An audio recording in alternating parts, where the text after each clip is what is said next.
All right, it is now time to start the official Masters Cup press conference on the PGA National Tour. Drew Gibson's here, representing Northern California. Drew, what's going on, man? How you feeling this week? Good. Just hoping to put together some good rounds out here. This course is challenging for everybody. So I think that, I think historically like 8 under has been a good round, for 24 holes or whatever. So hopefully you just keep pace, whatever. If the pace is 15, hopefully I shoot that. If the pace is 12, hopefully I shoot that. This is one of those courses where I don't think you can really, attack. There's been great rounds. Patrick Brown shot great rounds. Paul McBeth obviously shot great rounds, Ricky Wysocki. But I think that, this is kind of a course where you can kind of just plug along and see where you end up. Yeah, that was going to be my next question. So kind of expand on that a little bit for maybe somebody who's never seen De La Viega, never heard of Masters Cup played here. You said you can't really attack. What parts of the game does it really highlight, and what does it take away from you? Oh, I just think that there's no such thing as consistency out here, because you can throw 10 of the same shot and one might hit and roll into a ravine and one might skip and go in the basket. There's no a course like OTB, it's green grass. You can throw the same shot and it's probably going to do the same thing.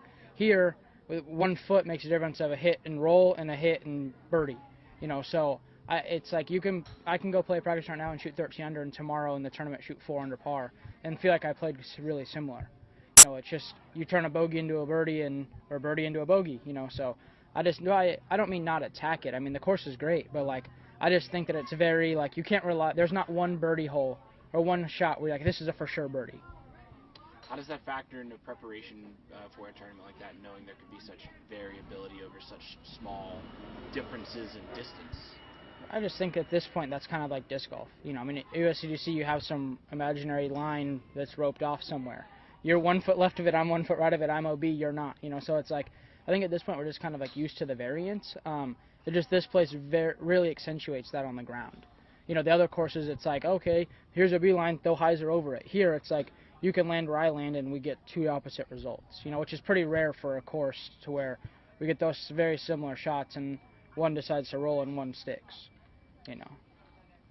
Nate Dawson always talked about, he always credited De La for kind of upping his mid-range game and really making him proficient with throwing the buzz, obviously being a disc crap guy. Do you find the same? You obviously are very good with the mids, maybe one of the top players on tour right now with that specific disc.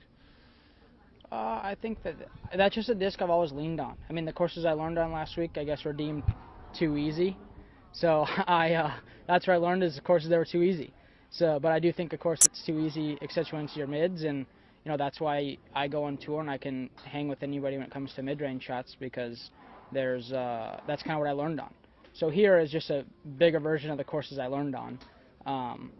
So I don't think that there's one course or another, but just having that shot just like Garrett has an incredible mid-range game, and I don't even think he throws a putter-up shot. He just throws that glow rock 3 all over the place and throws incredible throws. So I think that there's just certain people who play AB or Ricky play that sidearm pig. I would never throw that in my whole life, but they're really good at it, So I think it's just kind of where you were brought up as to how you're going to attack this course. What's your favorite hole out of De La Viega? Oh, I don't know. I-5 maybe. Just because it's the one place you really get to you play 13 holes in the woods and then you finally get to rip it, but it's not a rip where you're oh, I know where it's going to go, I just threw 12 hard shots in a row. It's you're throwing these little touchy hyzer flips through the woods, and all of a sudden you get to rip it across this field. And I heard they changed that hole to par 4 this year, they had a new pin. But before, for us, or for me at least, if I threw a really good shot, I can get up in there and maybe get a 2. So it's always fun to play that whole course, all these little wooded holes, and then get to one spot where you can just rip it across the field. And, last question for me. Do you have any kind of big Masters Cup memories? Obviously, I think it's this tournament and the Memorial, which are the most storied 2 events on the PDGA National Tour's history. Fond memories of playing in Santa Cruz? I just remember, when you ask that question, I just think of Ricky's putt. That's the first thing that pops in my head. And I know Josh has won here, Steve Rico's won here, but when I think of Masters Cup, I just think of that putt Ricky made on 18 of the ball golf course. Just the confidence, just that's modern disc golf right now. You have to be making those if you wanna win tournaments. It's just that simple. You're not gonna do good in this sport right now unless you're making those at some point. Maybe it doesn't have to be on the last hole. But if you want to win one of these tournaments, you're going to have to be making them from out there, and that just accentuates that, like win by 80-footer, water, that's just like disc golf as a whole right now. So that's like what sticks out in my head. Drew, Chris with Gatekeeper Media. I just have a couple questions. First off, this tournament's a little different in that you play more holes than the traditional 18. Is there any type of game plan or changes that you make to your game during that round, knowing you have a couple more holes to play than the traditional 18? No, I just try to, my whole goal, I used to play every course and try to think of a number I want to shoot. Okay, I always wanted to shoot better than half the course, so I always want to shoot 10 under. Here, like I said, there's no I want to shoot 13 under. This isn't that course where you can you give us 18 holes at OTB, or 24 holes at OTB, I'm going to tell you, hey, I want to shoot 12 under par, because I feel like I could birdie every other hole. Here, it's just not that way, so I'm just going to try to play and keep my head on straight and hope I don't have to chase my disc down every single hill. Awesome. And one last thing, what's the go-to breakfast meal for round one for a big tournament for you? Oh, man, I don't know. I'm not really a big breakfast person, so it kind of just depends on, if I have a 1 o'clock tea time, I consider that lunch, but if I had a 7 o'clock tea time, probably yogurt and oatmeal or something like that, but I'm really not an early morning eater. Hey. All right, thank you. All right, Drew, a little more story time. Tell us the story of the worst daylod moment that you got out here. Oh, man. I think on 8A one year, which is the tiniest little hole in the course, I got a 7 on it. I had a birdie putt that hit and rolled down there, hit and roll. I think it was a 6 or a 7. I try to forget those types of things, so my story sucks, but it was horrible. Gotcha. Obviously a different style, of course. How important is it to have this style and this historic venue on the tour and to mix things up? And, this is the 35th annual running of this event. So how important is it for this to be on the tour? Oh, I think that the courses are getting so diverse now, that I don't know, how much it means, but, I think it's cool to not play a wide open ball golf course every week. Even though I throw far, I don't really like that. I want people, if you throw a bad shot, I want you to get punished. I don't want you to just throw it and end up just 80 feet right of the fairway. So, I don't know, it's kind of a difficult thing. All right, Drew, best of luck this weekend, man, and we'll see you out there. Thank you, guys. Thanks, Drew. Later, guys.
Back here with our defending champ, Double G, Garrett Gurthie. How does it feel to be back in Santa Cruz? Man, it feels great. I get a little goosebumps coming into the course and all, and just that feeling 2 years ago of making that last putt and making that first big accomplishment. That's just the first thing that comes to mind as I'm coming through the course. So, some emotions comes out, and hopefully I can thrive on those this weekend to pull out another one.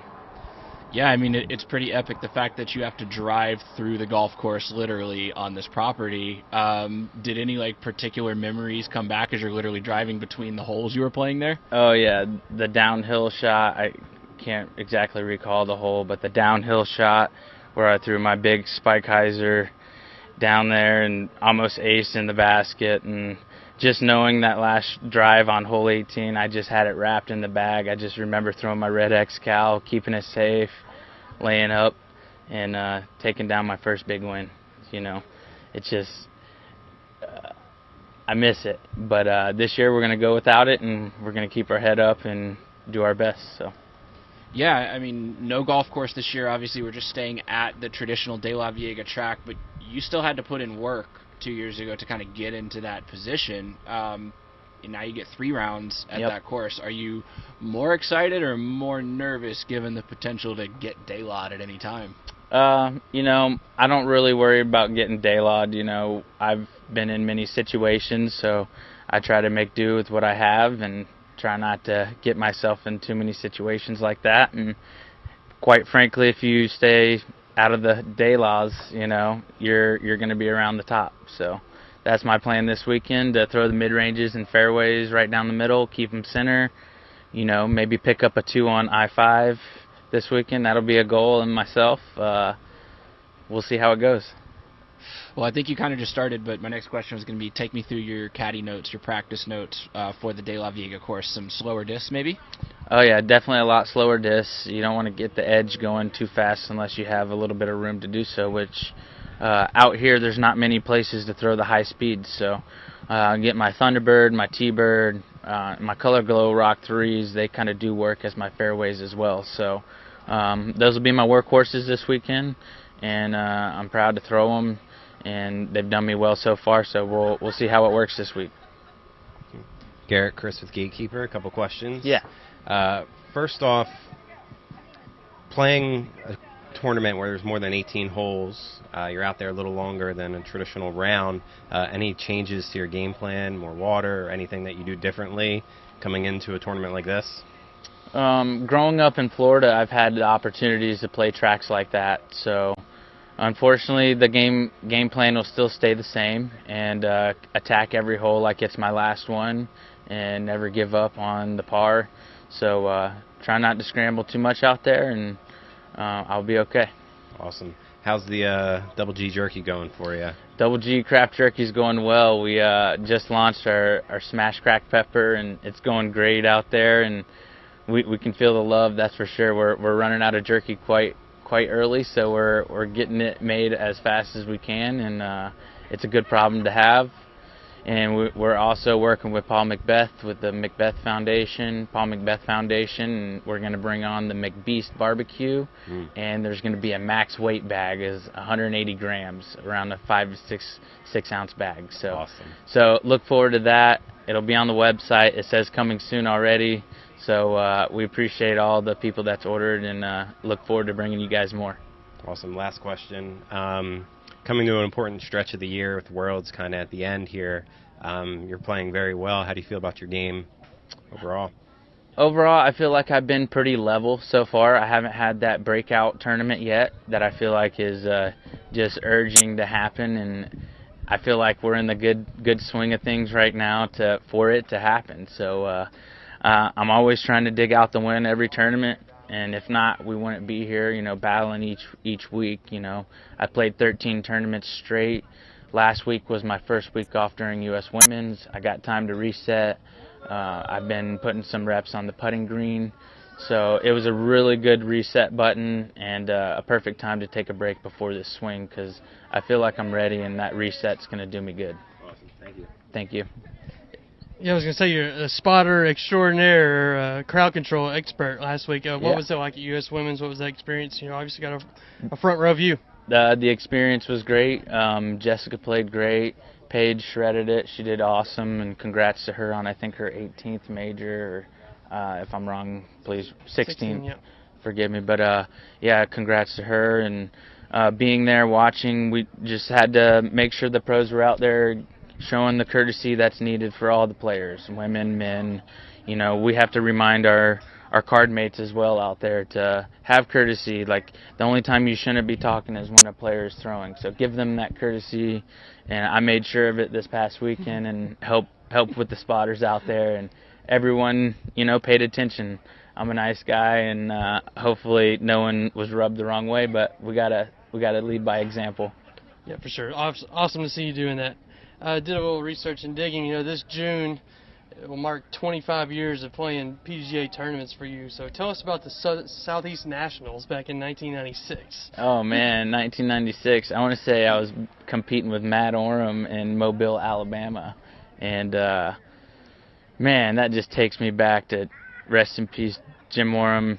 Just everything with the Southeastern Nationals just reminds me of Matt Oram and Jim Oram. So, they're like family to me. So, those were the tournaments that kind of got the spark going for seeing other kids out there that are just as good and if not better. That made me jump into action and want to keep playing disc golf. Yeah, so obviously you're getting into Pro Worlds soon, but we're also getting to Am Worlds. Yep. So you have some experience there. So as the game grows and keeps getting younger and younger, what would you tell to these young competitors that are super young and taking it very serious and getting out there and going for an Am World title? Yeah, you put in the time, the efforts will show. There was not a day growing up that I wasn't on the disc golf course. If I could be at the disc golf course, I was there, and there was 4 of us, so, it's a relatively cheap sport and relatively cheap to learn by watching YouTube channels and watching all the pros out there. So with that being said, it was just nice to get out and grind it and see what we could do better always. Awesome. Double G, best of luck this weekend when you defend your title. We'll see you out there. All right. Thanks, guys. All right.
All right, now here with Catrina Allen, our 2019 champion, which means you're defending. Oh, yeah. Welcome back to Santa Cruz. How are you feeling this week? Good, thank you. Yeah, really good. But so De La Viega, no golf course this year, just the straight old school De La track. What's in the course caddy book? What's in the course notes for you? How are you going to attack? I have a game plan on every hole. This is a course I've been playing for a long time, like since my rookie year. So, and the course doesn't really change. I mean, I think this is the first year, and as long as I can remember, that there's 3 extended baskets. So really every year you just come and you kind of know what the shot's going to be. So, yeah, just making sure I have that disc in my bag. How different does the course play? I mean, traditionally you start on course hole 1 and top of the world's the very end of it. Now top of the world's kind of right there at the start. Does that change what you think? No, it's the only thing we were talking about is Austin goes, I'm glad we're playing these holes first and getting them out of the way, the walk up the hill. And I said, as someone who cares about, my fitness and being in good shape, I'm like, I wish we played them last. So when we're going up that hill, everyone else is tired and I'm feeling great. Sure. Yeah, and I mean, I'm sure there's a reason for it, but it was fun to end, up there. For someone who's never played here, never seen this, what are you looking to do? I know Nate Doss has always said that this course really made him because it made him throw mid-range as well, and that's what kind of shaped his game. Yeah. What sort of shots are you looking to throw? What do you not throw so much of? How do you break that down? Okay. When I think of this place, I really think more of, I agree, with Nate. I throw a lot of mids, and I enjoy throwing this course, I think, because of that. But I also think, and I think Nate's obviously good at this as well, that kind of nose-up putter shot and being able to really be aware of the green if you're out of position, or even just, on the longer holes where maybe you're not even getting a look, just being able to play the ground, the ground play, and being aware of how fast or how slow, and having nose control, not coming in with too much speed or the wrong angle. I think that's what I really learned here and really love about my short game that I think benefits me when I am out of position. Awesome. And last question for me. We talked last week up at U.S. Women's, and congratulations on the battle up there. Yeah. That's how well do those courses serve as a warm-up? We talked about some kind of similarities between up there and here. Yeah, like Shady Oaks, there were times where I was like, I know I'm not at De La, but it gives me De La vibes. So, yeah, good little warm-up. Get the mids going, get the mentality of, before that, like we talked about, lots of long bomber courses or more open courses. So, yeah, just get back in that kind of mentality. Yeah.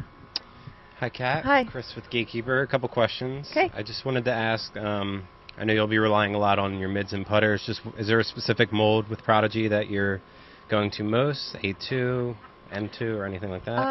I throw M2s and M4s, and then there might be a few places where I'll throw an H3V2, which is my go-to fairway kind of.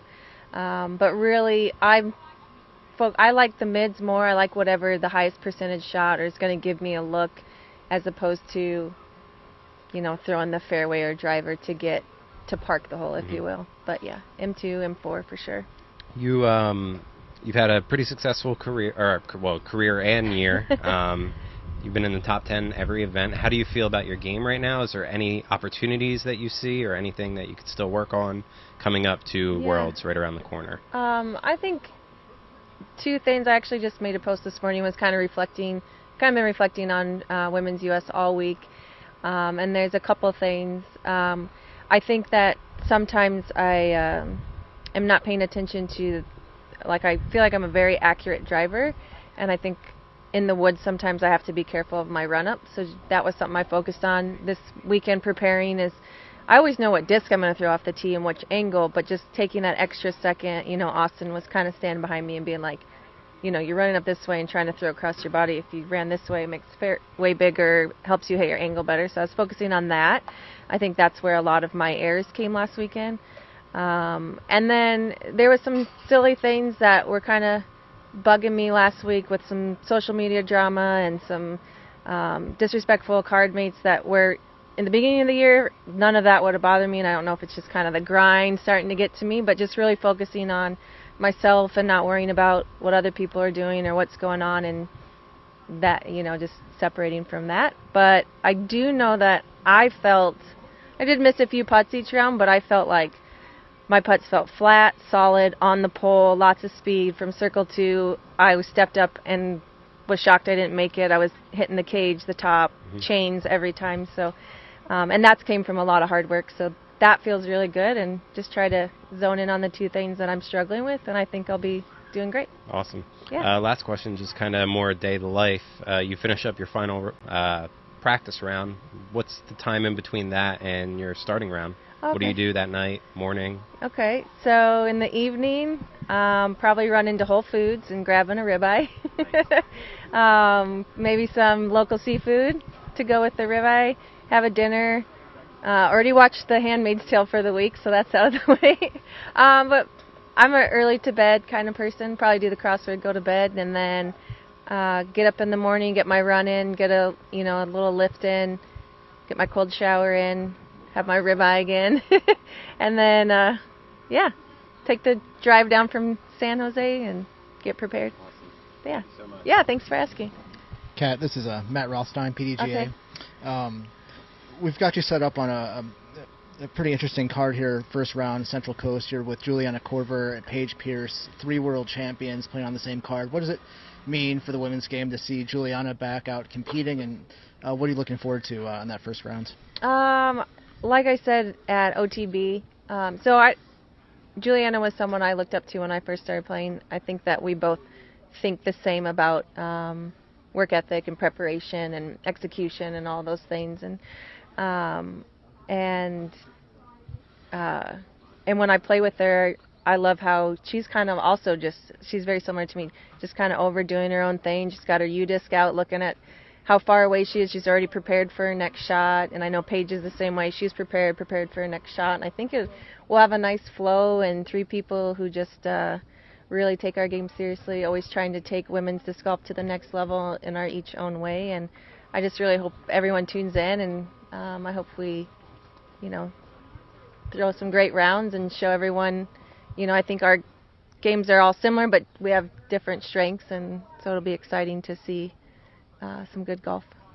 There's a tradition here at Santa Cruz Masters Cup where the winner of the AM weekend gets to play on a feature card, and you'll be joined during round 1 by Danielle Clyden, who won the AM weekend. I can imagine that might be a little intimidating to play with 3 legends of the game. Do you have any words of wisdom or advice for Danielle heading into this first round? No, but now that you say her name, she actually just purchased one of my Player of the Year discs, and so I was like, oh, I hope I'll see you out there. I can get the disc to you, but I'll get to play with her. Honestly, I would hope, if I look, knowing us 3 as players and how we are on the course, I think she got pretty lucky. I mean, even if without me, Juliana and Paige are going to be awesome to play with and welcoming, and we should have good vibes. And with us 3, I think we're all hoping she plays amazing, and, so tell her to just relax and throw her shots. Well, you're defending champion, Catrina Allen. Good luck this weekend, Catrina. Thank you. All good? All good. Okay. Thank you.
All right, back here with James Conrad. James, you had a really great showing at OTB just a couple weekends ago. Still in California on the swing. How you feeling right now? How's the game, and are you ready for this week? Thanks, Jamie. Yeah, I'm feeling good. I'm excited for this tournament. Yeah, I'm definitely proud of how I played out there in Stockton, California at the OTB Open. It was one of the best closes I've had to a finish. Closes to a tournament I've had in quite a while. I was able to pick up like 10 of the last 12 birdies, and with a couple big putts down the home stretch, so that definitely has me feeling good and looking forward to keeping it rolling this week. So the internet's saying, since you brought up one of the better closes in a while, the internet likes to say, oh, it's the new disc, it's the new bag, taking time to get used to it. True or false, myth or fact there? I'd say there's some truth to it, but I felt pretty comfortable with the disc from the start of the season. I'd say, yeah, I don't know. In years past, I wouldn't say the beginning of the seasons tend to be the strongest part of the year for me. It might be a combination of the courses, and I think I'm a little bit of like a momentum player. I kind of got to get rolling, and then once I'm feeling good, it's easier for me to kind of keep it going. So, yeah, glad to be feeling good already in the year and in the middle of the West Coast swing. Just hope to keep that rolling now. So the snowball's moving. You got that momentum started by Yeah. now? Awesome. We're going to play the traditional De La Viega course this year, no golf course finish. The first thing that makes me think of for your game is some of those tee pads are really small, man. How are you going to kind of make the adjustment? Because there's some tight lines out there. Yeah, I'd say a handful of the holes out here, like the second hole we play, and then the fifth and sixth holes we play. Some of those holes, like make sure I get my footwork right, and making sure that I, figure out my steps. And a couple of them I'm like starting my X step like in the dirt, not even quite getting 3 steps on the cement there. So that's one of the more challenging aspects of some of these holes. But that's something I've spent some time on this week, figuring out exactly where like left foot's going to go, where the right foot's going to go. And a lot of the shots don't require full power, so just making sure I'm comfortable and not second guessing it like, oh crap, I don't know where to stand, or I don't know where to step. So that can definitely detract from your focus on the shot. So making sure I have that figured out ahead of the time, and feeling good for it though. And last question for me, what is in your personal notebook for this course? What stands out to you as the biggest challenges to scoring well, and what sort of shots or maybe discs do you really have to kind of lean on to execute?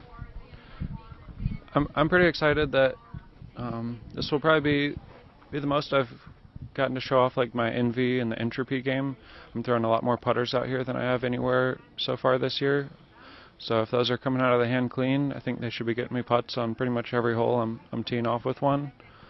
And then I feel like this course is it's a pretty good one to have the putt dialed in. There's enough obstacles and enough tricky holes that you're definitely going to have quite a few looks in that tester range, like towards the edge of the circle and even out towards 50 or 60 feet. And there's a few places where those might ought to be layups, but there's a lot of places where you can still attack those putts. So I think, I think if you can make quite a few of those bonus putts and give yourselves looks on most of the holes, I think that's the recipe for success out here. Awesome. James, Chris with Gatekeeper Media. A couple questions. We had the pleasure of filming you over at OTV, and congratulations on the second place finish. Thanks, Chris. How does it feel to kind of get back in the woods? Because we really haven't been in the woods kind of since maybe Texas State's to this capacity. You were mentioning the putter and the mid-range game. Mm-hmm. A lot of people say you're a wizard in the woods. Any specific shots that you're still working on with the new plastic, or meaning like what type of disc are you kind of? Let me ask this: what's replaced greenie now? Okay. Yeah, I'm definitely excited to be back in the woods. I have a yellow Envy. It's a base plastic and electron firm Envy that has gotten pretty understable. It's not quite as flippy as Greenie was, but that'll definitely see some action out here. And I have a Cosmic Neutron Envy that it's pretty overstable, and I feel like that one's definitely gonna be throwing a lot out here. It can fly super straight if I just crack it over a little bit, and I feel like a lot of these holes are just look for that really straight flight. So I'm really excited to do some work with those this week. Awesome. You've had some pretty successful finishes this year under the new sponsor. Are there any parts of your game that you're still kind of working on, or opportunities you have with Worlds right around the corner that you're trying to kind of button up before the big show? I think there's always room to work. I'm feeling comfortable with the discs and with my bag. The lineup that I'm rocking, it's still evolving from time to time. Like I added a Tantrum, like a max distance driver for OTB Open. I don't think that'll really see much action here, but I put a couple extra putters and a couple more mid-ranges in the bag, even if it's something I was already throwing, just to have more reps and practice with those. The variety of courses we're seeing is giving me a good chance to kind of test out some of the different things the course might ask of you. So, yeah, cool, feeling good. One last thing, just what's your go-to snack out there? It's a long trek and a lot of hiking out here. Jordan makes these little energy balls. They're like peanut butter with some like goji berries and raisins and stuff in them in a little ball shape. She's been making some of those, and they've really been hitting the spot. Awesome, thanks. Yep. Thanks, guys. Hey, James. Just a couple more. Yeah. Just your third time out here. First time, like 35th last year, or 2019 top 10. Is this a track where you ever get more comfortable, or does it keep you on edge? Every shot, every day. I'd say playing it more definitely can add a little comfort, but it can also add a little of that fear. You'll get some crazy rollaways, so I try not to think too much about my rounds out here in the past and just try to take it one shot at a time. I feel like I've played some pretty nice rounds at De La. Even when I shot 35th here, I think I I was up quite a bit higher, and then playing the golf course, I fell back quite a bit. So I'm looking forward to three cracks at De La this week, though. Right. Yeah. Obviously, a different style of course and a historic course. And right. How important is it keeping a track like this, on the tour and in the mix with everything, the way the game's evolving and changing? That's a tough one. I definitely enjoy playing the course, and I think it has its challenges. I think public courses in general have their challenges with the way tour is evolving. I think that in the future, ideally, that we'll be playing pretty much exclusively on private property courses. But yeah, I definitely hope to continue to get a chance to play De La, whether it's like an exhibition skins type match, even if it doesn't continue to be on the tour. It would be to an extent a bummer, but I feel like yeah, just as we get bigger and bigger, there's different accommodations that become more important, and maybe like where we've traditionally played or the style of course that which yeah, I still definitely enjoy like par 3 courses, and I have a lot of fun playing here, but so a little bit of a mixed emotions on that one. Awesome, James. Best of luck this weekend, man. Thank you. Thank you. Appreciate the time.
We're back here with Paige Pierce. Seems like I'm talking to you every few days. Yeah. Just a few days ago, 16th major on the career on the trophy shelf, so congratulations on that, first of all. Thank you very much. Still in California, still going to be dealing with some slower ground play, some older school tracks. Give us the course notes on De La. Yeah, totally. Last week actually helped prepare for this type of terrain, the minimal grass with the really hard compacted dirt that just gets a lot of slides. So luckily I've been playing here for 10 plus years and kind of know which greens are too sketchy to go for, which greens I can play up short and get the slide into the greens. But yeah, so last week I feel like was good practice at disc speed, speed control coming into greens. Well, I won't waste time asking you how you feel given your margin of victory last week. I assume it's going to be pretty good at this point in time. Being the fact that you played here for a decade, how has your game evolved tackling this course from 2011 Paige to 2021 Paige? Oh, man. I think, I've always been the type of player that's preferred disking down and throwing harder. So I think this course has always set up well for me, and it kind of hasn't been too much of an evolution, actually. I've always liked playing that way, so I've had good success here in doing so. I'm throwing lots of mid-ranges off the tee. I'm throwing my buzz probably 14 of 24 times, so just throwing slower speed discs and using that slide to my advantage. Yeah, and you bring up the buzz. I've been quoting Nate Doss during this press conference a lot because he really credits, that disc and this course coming together to really kind of define his game, evolving on what you're talking about with the course and with disc speed. What are the holes that you really look to attack with that disc, and where are some examples of where you're taking something off and saying, hey, don't go for that. We know there's danger that way. Yeah, totally. I have a disc in my bag actually that has a stamp on it from 2004 PDGA National Tour Masters Cup. And so it's really cool to be throwing that in my bag here and getting key birdies hopefully this weekend. The holes I think of immediately are holes like it's all old holes, old hole 3, old hole 7 and 8. Those are great buzz shots. And then I know the locals call these 2 holes frick and frack, the 2 that go back and forth. I can't remember. That's after 8A, so hole 9 and 10, old holes. I really throw them very often. Holes that I think that I'm going to hold back on and maybe lay up some putts are the hole 19. That green is so treacherous. Old hole 2, sorry. I'm definitely not running putts on that hole. Same thing with hole 19. And then, some of them are just going to be dependent on where I land exactly on the green. Does my putt look like a death putt? How does my putt feel in that moment? If it feels like last week, I might just be running all of those 30-footers. But I tell myself on tracks like this, if you're outside the circle and it looks like a death putt, it's okay to lay up. If I'm inside the circle and it's a death putt, only go for it if you're feeling good.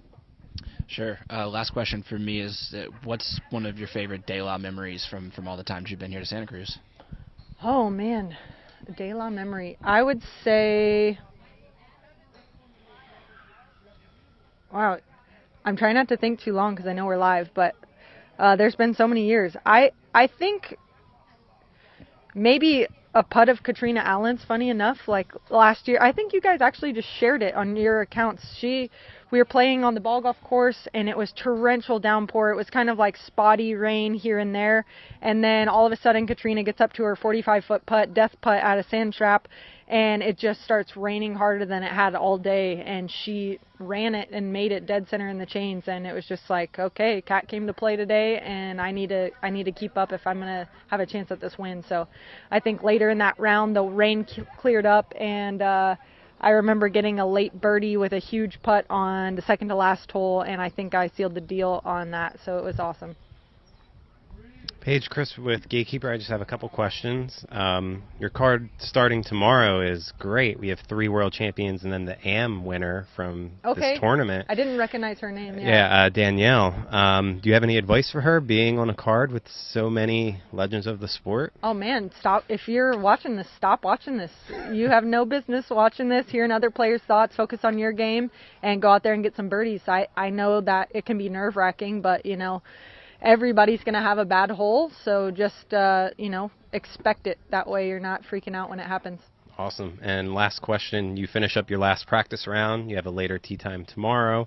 What do you do in that meantime through the night into tomorrow morning? Oh, man. Well, I just launched the news that I'm filming a disc golf documentary right now, so that's kind of a lot of what is going into my spare time right now, just promoting it, filming it, brainstorming exactly the plot line. It's kind of a working title, working storyline, but, we want to cover all things disc golf, and it's at least a 50-minute documentary, so we're trying to capture every single thing about disc golf in this 50 minutes. So it's constant brainstorming and getting interviews with all the players here. So, yeah, that's kind of taking up most of my time. Awesome. Being a filmmaker, I can't wait. Yeah, I'm excited. So. Thank you.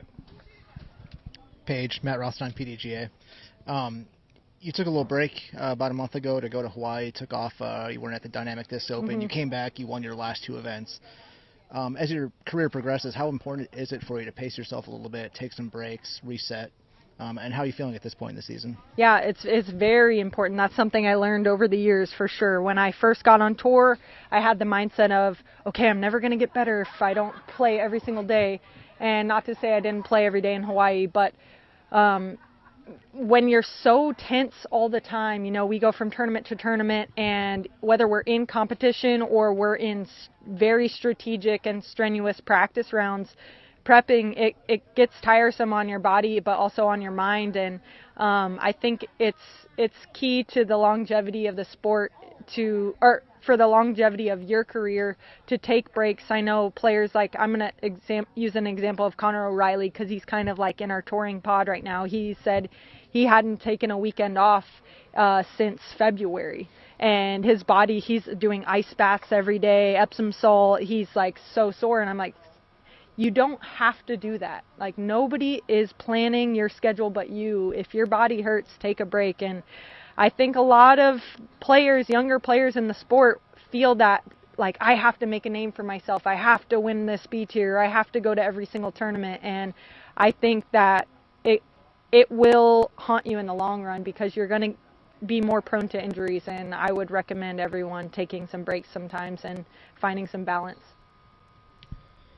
You captured another major last week at U.S. Women's, and obviously you're gunning for your 6th World Championship here in a few weeks. How much is your mind on the majors, and how much do you focus and kind of lean into these Elite Series tournaments? Yeah, big time. I stopped playing all events under Pro Tour NT status. I might play one A-tier a year, if that, just because I'm so focused on the bigger events. I feel more fired up. I feel more motivated, and I think it shows in my scores as well. When a major comes around, I'm there with one thing in mind, and that's to win. So I'm trying to tune that in as well on tournaments of this level as well. But for some reason, majors just really, really fuel me. So hopefully I can pretend that this weekend is a major, and that'll be a good brain exercise for me to use moving forward. Paige Pierce, great luck this weekend. Thank you. I'll throw a couple questions at you real quick. I want to ask about the documentary. I can't believe I didn't do it earlier.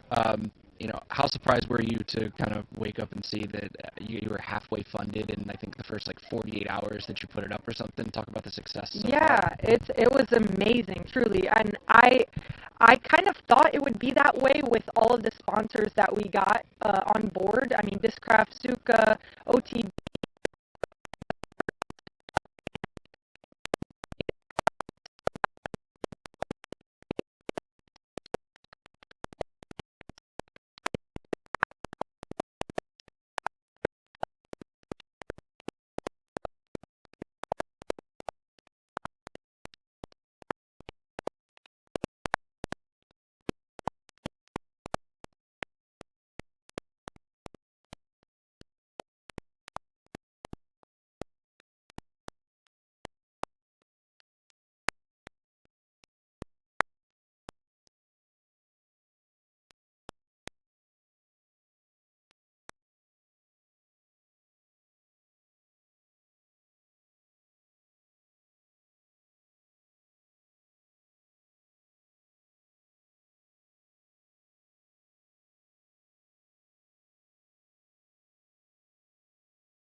All right, back in the cruise with Ricky Wysocki, 2016 champ, and I just want to start there, man. I asked Drew Gibson what his de la memory was, and he pointed to your putt in 2016. So he said it takes a putt like that to win on tour these days. So I just wanted to kind of get your reaction to that comment.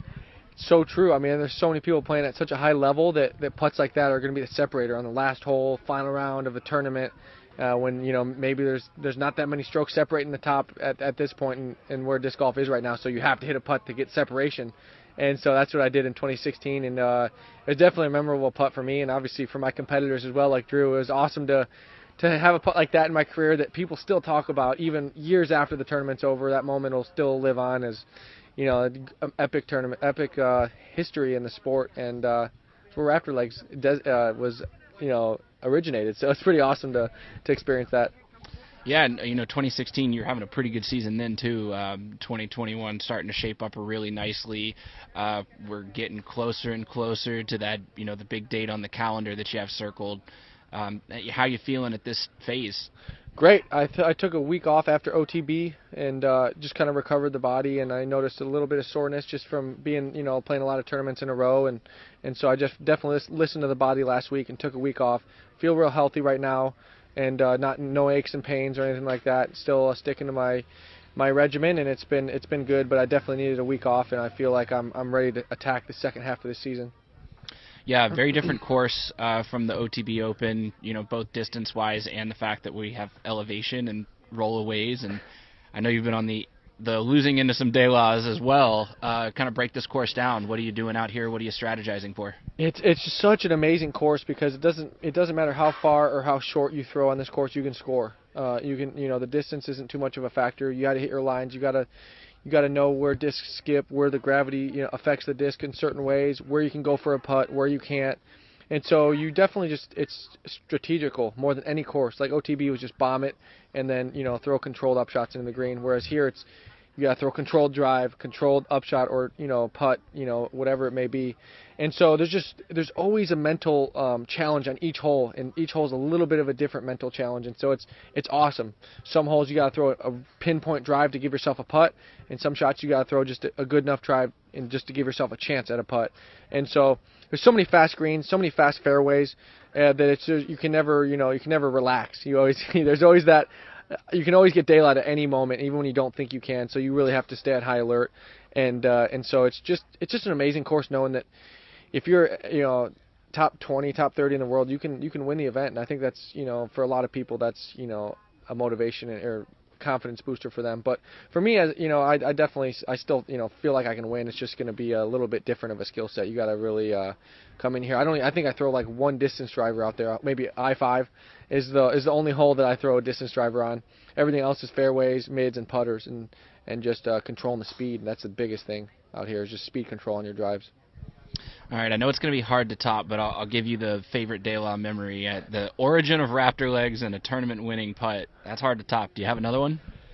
Let's see here.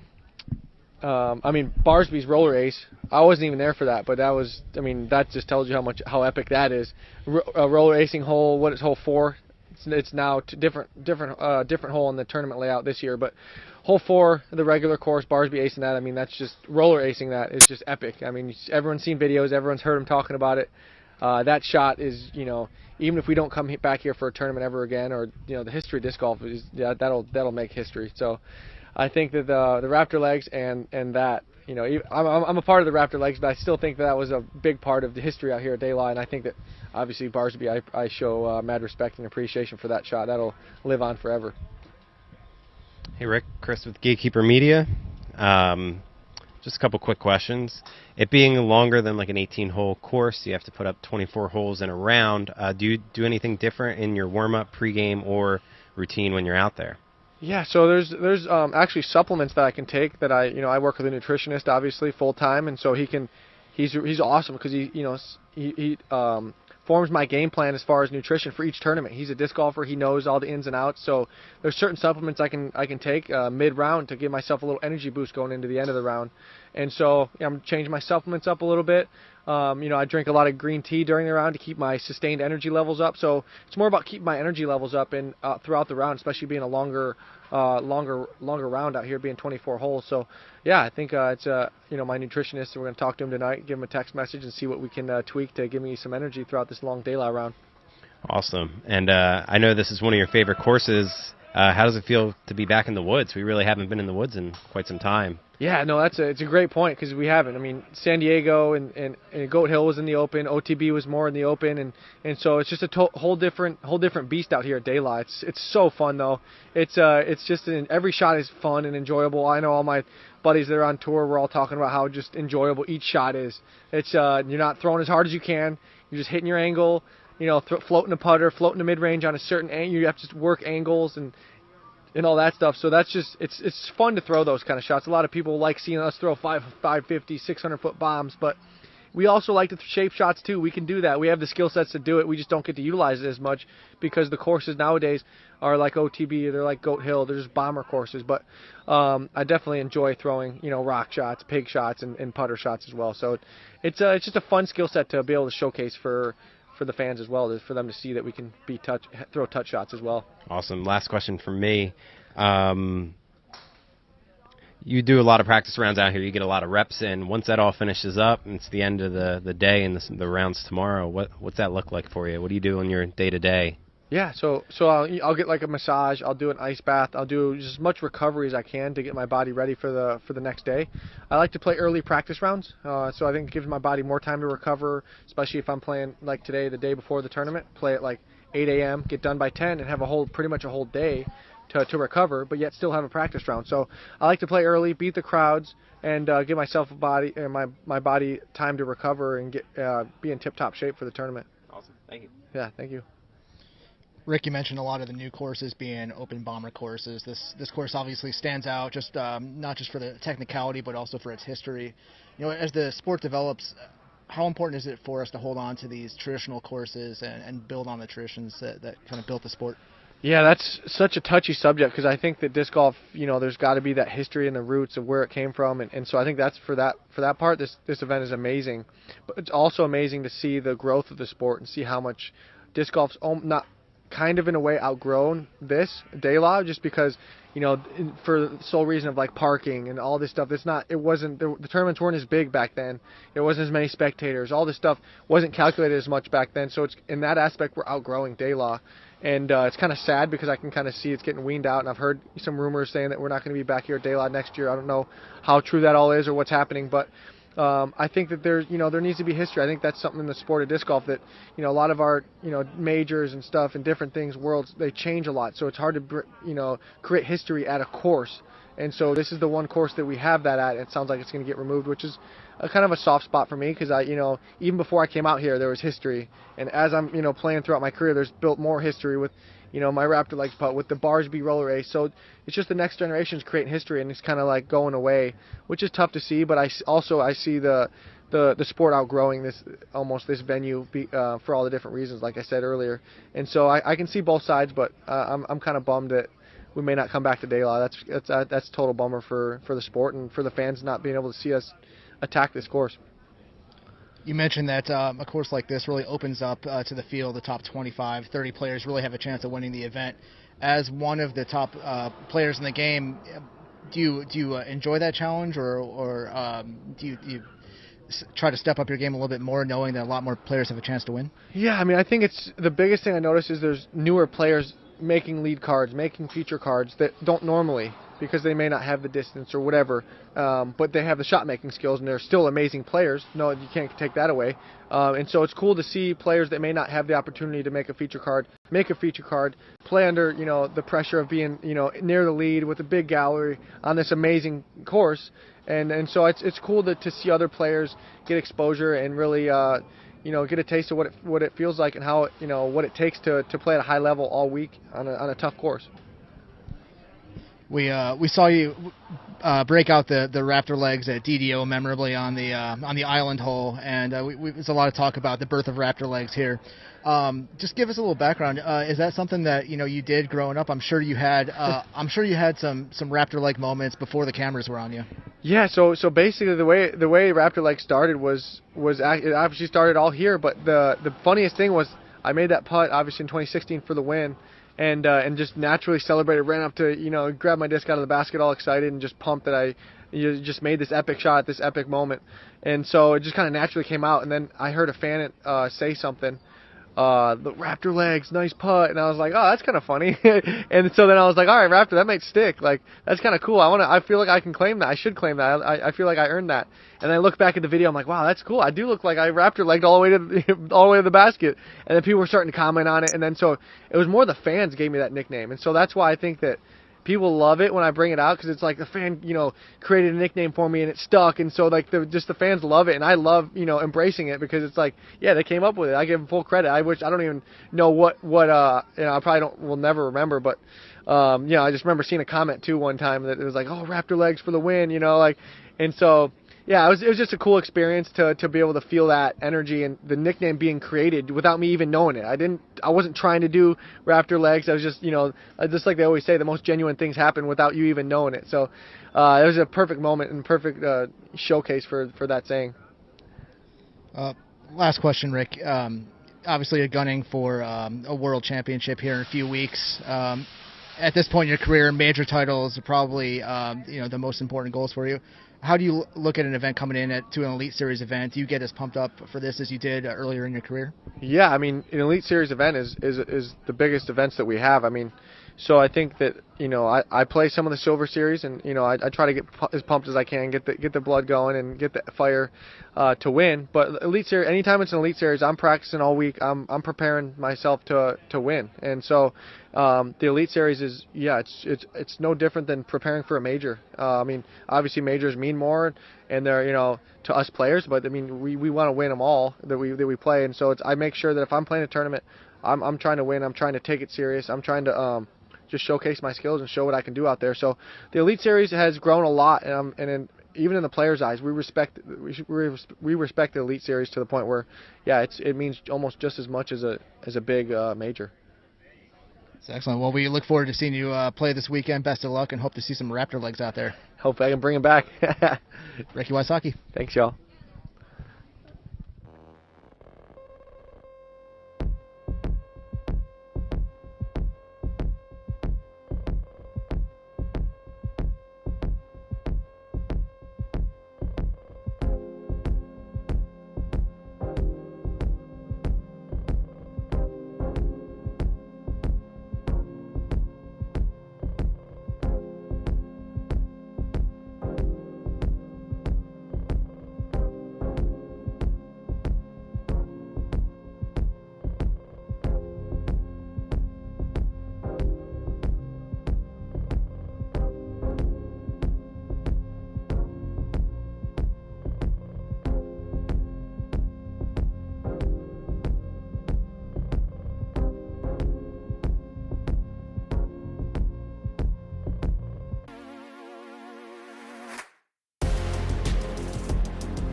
All right, welcome back to the cruise. Sarah Hokom, how you feeling?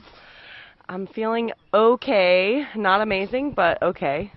Yeah, I think, couple last weeks we've been missing you on tour. I guess that's kind of the big question is, are you going to be able to play this weekend? Is your arm ready to go?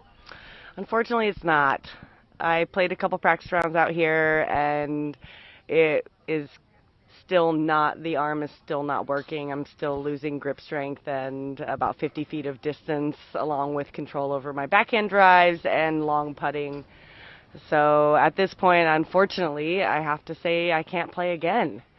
So first time in 5 years I've had an injury that kept me out of so many events.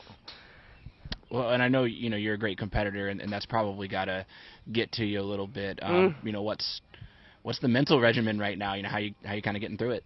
A lot of distraction. has been the key so far. Just focusing on other things that are not related to my play. I'm going to caddy for a friend of mine and then doing commentary with Central Coast. Zoe and Ike and I will be covering the FPO lead card and calling the action on the post-production. So that will keep me slightly busy. Otherwise, I'll be caddying and just out here to enjoy Santa Cruz. At its best, the weather's going to be beautiful, and I am staying right on the beach. Beautiful. I mean, you're a crowd favorite, fan favorite last weekend doing the live commentary. So I think some fans want to know, is there more of that in the future? Obviously, going back to post production, which you've done a few times before this weekend. Yeah, I'm looking forward to maybe the future of commentary in my life. I really enjoy just talking about frisbees all day long. You certainly can't call for a quiet conversation if we're talking about frisbee. So I'm looking forward to these opportunities and possibly working myself into a position within the media. However, I have a lot of playing left to do. So I am hoping that the arm decides to work soon. I've been doing as much rehab as possible and seeing some specialists. And I'm hoping that next week will be the week. But I also said that 2 weeks ago and last week. So it is. So if you got your grip 6 pick 6, change your things if you had me. And also play it by ear coming Portland Open. I'm hoping to be there, but I'm going to be there. But I don't know if I'm going to be able to play. So. Sarah Smatt from PDGA. We're sorry you're not going to get to play this weekend, but we're looking forward to your commentary. That first round with Central Coast is going to feature 3 world champions and the winner of the AM weekend, Danielle Clyden. Of course, you're the other world champ that's in the field, not this weekend, but most weekends. What are you looking forward to that on that card, and what advice would you have for Danielle stepping up with such notable card mates? Oh, man, Danny seems solid. I chatted with her last weekend at U.S. Women's, and I really love her energy, and it appears that she has the skills to get it done.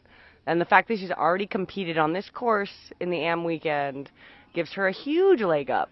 And then, obviously, Juliana Korver would be one of the other champions who is now decided to come back into disc golf after her freestyle reign of goodness. And she's going to throw these flippy, turnover, touchy lines as the champion that she is. So I wouldn't put her out of the count for taking down the whole entire thing. She's got solid. Her putting looks solid from last weekend, and clearly she had the mental capacity to take down a major just a week ago. So, she's certainly in the running for a great showing this weekend. Who's the other two? Paige and Kat. Oh, well, the obvious, right? Paige, who has the most distance out of anybody in the women's field and will be disking down to putters and mids on a course like this with the crazy ground play. She's got the natural advantage because she's throwing slower stuff. However, Catrina, she's got to have a fire lit under her after last weekend. I know she was not happy with her performance, although she worked very hard at doing her best last weekend. I think she might have that extra little mental push to perform exceptionally well this weekend. And she's the queen of flip-ups. And you need a lot of flip-ups, understable stuff, and really controlled lines. And Catrina is the queen at that. So I can't wait to watch that first round. And then, of course, the subsequent rounds after that. Well, we can't wait to watch it with you. Sarah Hokom, not playing this weekend, but on commentary duty for Central Coast. Thanks so much for your time, Sarah. Yeah, thank you. See you out there.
Back in the cruise, Paul McBeth, back stateside. How was Mexico?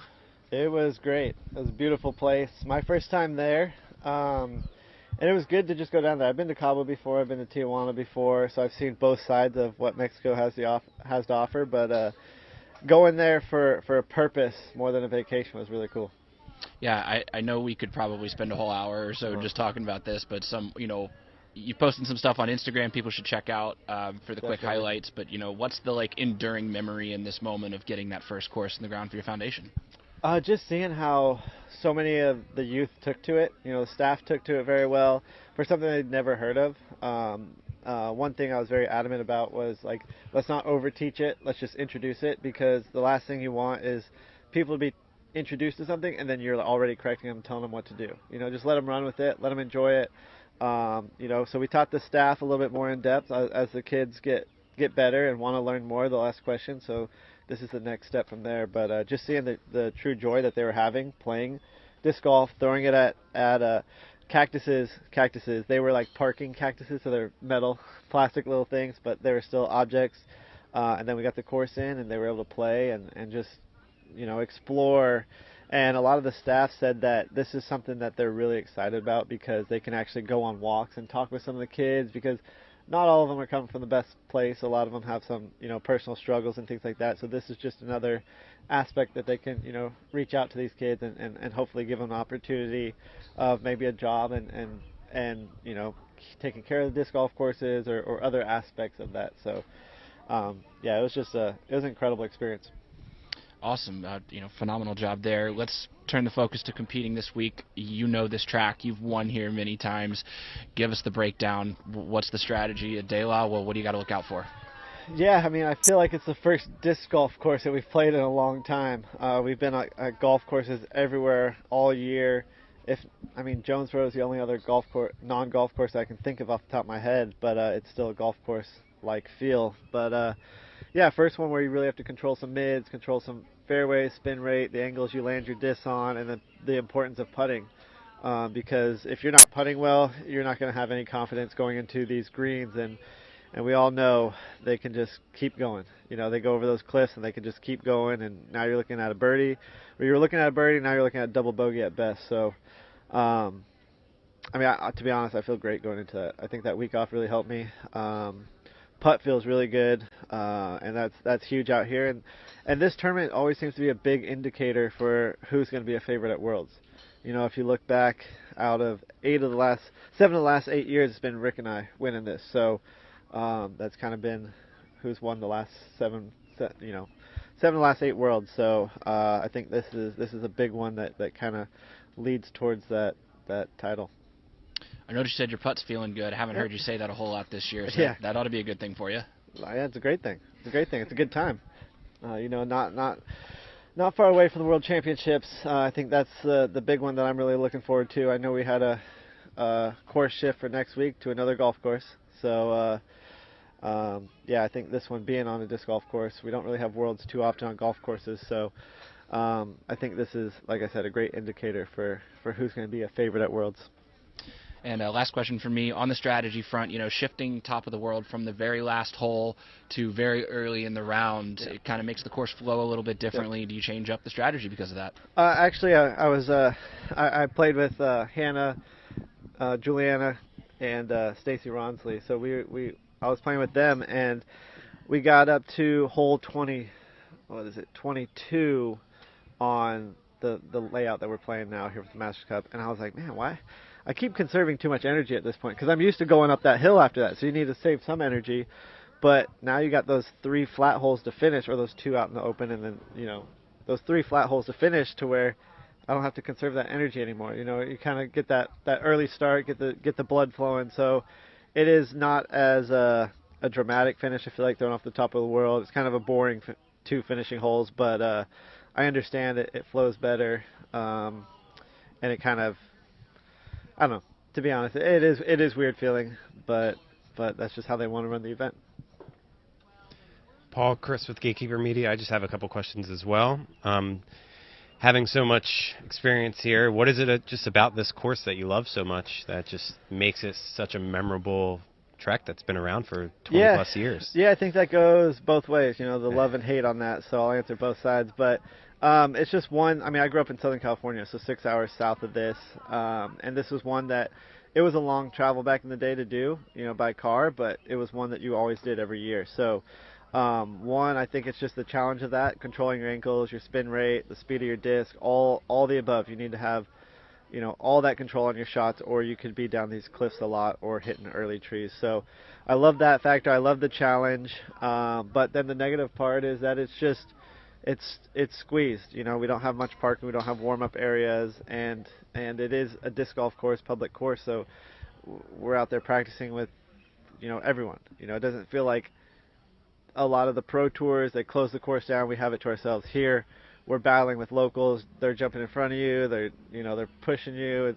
It's all sorts of some headaches there, but if that could get fixed, I think this is one that could stick around and make a few changes to make it a little bit more, I guess, a higher par, so a little bit more par fours. I know they put in a few this year, but I think it still has some steps to climb, but it's one that could stick around, I feel like. Awesome. And back to the foundation, where are your eyes set next? Where's the next location you guys are going to... We have a couple more projects. I can't say yet until it's announced, but because there's still a lot of moving parts, and until it's announced, it won't be 100% confirmed. So we do have a couple more projects. I'd say anywhere between 2 to 4 for 2021, and I think that's a goal we're going to keep. We're going to try to keep in the coming years is 3 to 5 projects, because I feel like that's a good number, and then it also comes to it's a foundation, so the more donations, the more projects we could probably fit in a year, and the more help that we have. So this year 3 to 5 is our ultimate goal. Awesome. Thank you. Paul, Matt, PDGA. You mentioned that this course is different than a lot of the courses you guys see on tour, but it's also a course you know really well. How much prep did you do coming into the tournament, and what's your focus when you're out here getting ready? As far as course prep, it's one that I know pretty well, but I've only played it once with my Discraft disc, so I'm still kind of learning the angles and stuff like that for when I'm throwing a buzz out there, rather than what I was throwing before, and some of the drivers and over-the-top shots. And one of the most difficult things that changes so much, it's kind of a luck thing, is do you stick in a tree or not. So as far as course prep, it's kind of finding the windows where you want to land, because it's always changing out here. Since I started, there's probably been 100 trees that have fallen, so there's some different lines and things like that, but overall I came back from Mexico a little early. Well, I got back in the States on Saturday, so I've had a little bit more practice than most. But I think putting was a big focus, and that's something I feel really confident in. Not many players out here are in the business of collecting world championships. I imagine that a big part of your focus, is leading up to Worlds. How much do you look at a tournament like this as Worlds prep, and how much do you look at it standing on its own terms? Well, I feel like this is a huge one. I think it's been a real big indicator on who's going to play well at Worlds. And it has been, I mean, even if you look back on a longer history, minus Nate Doss not winning this one ever, that it kind of, I feel like it shows, who could be a favorite. And I've never played the Fort course, but from what I hear, it could be, similar lines, similar, kind of angles and things like that. I don't think it has the elevation drops and such like that, but then, if it had both courses like we have previously with the golf course, I think it'd almost be a perfect match. So. I don't put everything on this tournament as far as a Worlds indicator, but I do want to continue working on stuff at this tournament in the lead up to Worlds. There's a tradition here at Masters Cup of putting the AM weekend winner on a card, feature card. You're playing with 3 previous winners of the Masters Cup and an MA1 player. What advice would you have for an AM coming in to play with 3 of the most well-known disc golfers in the world? That's hard to say. I think just play his game. He won last week for a reason. So don't make yourself, don't have high expectations. Don't come in with expectations. Just go out there and play like you did last week, or how you do in your practices and things like that. There's no reason to put added pressure. We're all out there trying to win the tournament. So just try to focus on yourself, because no matter what you do the first round, it's not gonna win the tournament for you. So. Well, Paul, thanks so much for your time. Best of luck this weekend. Paul McBeth, everyone. Thank you.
And back in the cruise with Ella Hansen. One up? throw Ella. You have an extremely fast-rising stock right now in disc golf. What has the last few weeks been like for you? It's been fun. I've gone from the experience of having nobody know me practicing a course to having more people know me, I guess, which is kind of fun. And I've done a lot of interviews in the past week, probably more than I have in my whole life before then. But it's been good. I'm enjoying it, getting some nice messages from people, and yeah.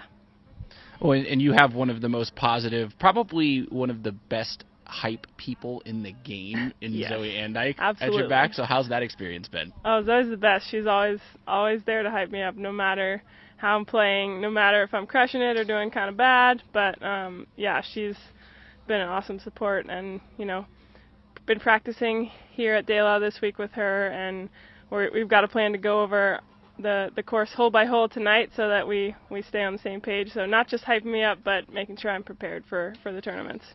That's got to be a lot of help for you. Is this your first time seeing Masters Cup or playing at De La? I played once before this week, but yeah, this is my first time at Masters Cup and competing in a tournament and just seeing the Masters Cup layout in general.